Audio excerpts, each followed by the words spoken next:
मेरे कातिब मेरे तकदीर का पैगाम लिख देना। मेरे जर्रे के हर हिस्से पे हिंदुस्तान लिख देना। मुझे मंदिर भी प्यारा है, मुझे मस्जिद भी प्यारा है। कहीं पे राम लिख देना, कहीं रहमान लिख देना। आया है मौका चुनाव का, पहले सोचें समझें पहचान करें, तब जाकर मतदान करें। चुनाव यानी भारतीय लोकतंत्र की नींव। चुनाव यानी वो मौका जब आप चुन सकते हैं अपना सच्चा सेवक। चुनाव यानी आपके हाथ है मौका अपना प्रतिनिधि चुनने का, एक ऐसा प्रतिनिधि जो आपकी परेशानियों को अपनी परेशानी समझे, एक ऐसा प्रतिनिधि जो अपने निजी स्वार्थ से उठकर आपके हक और हुकूक की लड़ाई में आपका साथ दे सके।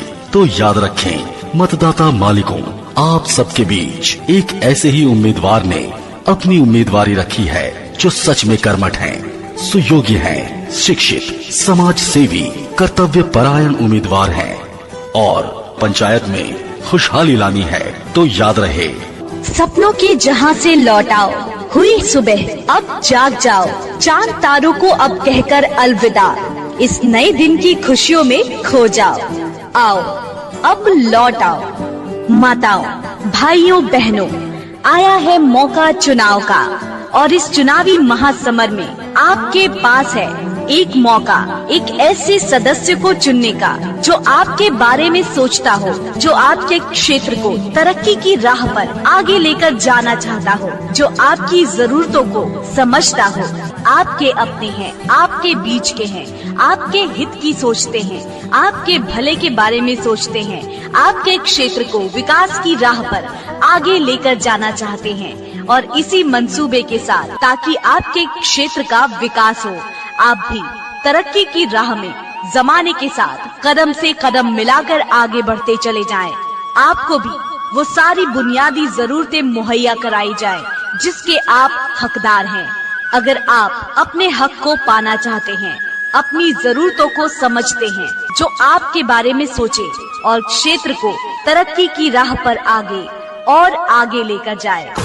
सोची समझी करी पहचान, फिर जाके रवा लोगी करी मतदान। चला चला मुहर लगावे चला, बोला बोला जनता जनार्दन की जय। चला चला मैया बहिनी मुहर लगावे चला।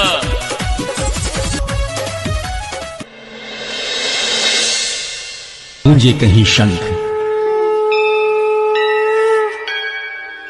कहीं पे अजान है,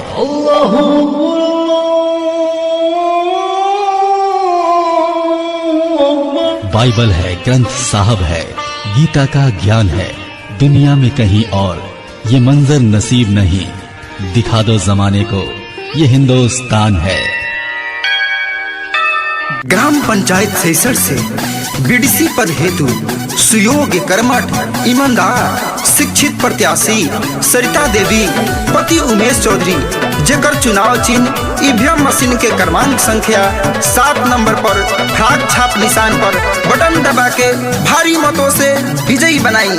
सरिता देवी जिंदाबाद जिंदाबाद जिंदाबाद। क्या पड़े हो चक्कर में, कोई नहीं है टक्कर में। फ्लैग छाप जिंदाबाद जिंदाबाद जिंदाबाद। उमेश भैया जिंदाबाद जिंदाबाद जिंदाबाद। सेसर पंचायत के जनता जिंदाबाद।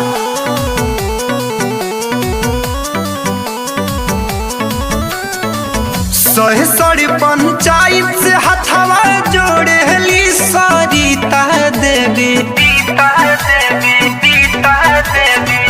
सेसर पंचायत से हथवा जोड़ेले उमेश भैया, मिलजुल के करी जा सपोर्ट भैया, नहीं के देवे के बा वोट भैया, मिलजुल के करी जा सपोर्ट भैया।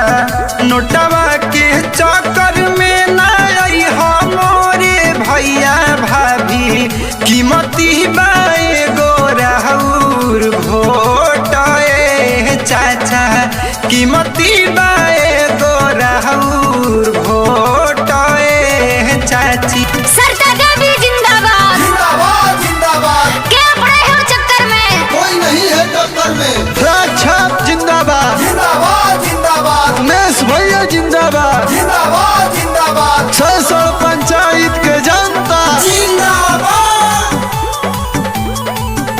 अरे गली नाली बनी भैया मौका जानी गवई गली नाली बनी भैया मौका जानी गवई 7 नंबर फराक छपपा बटना दबई 7 नंबर फराक छपपा बटना दबई 7 नंबर फराक छपपा। सरदा देवी जिंदाबाद जिंदाबाद जिंदाबाद, क्या पड़े हो चक्कर में, कोई नहीं है टक्कर में।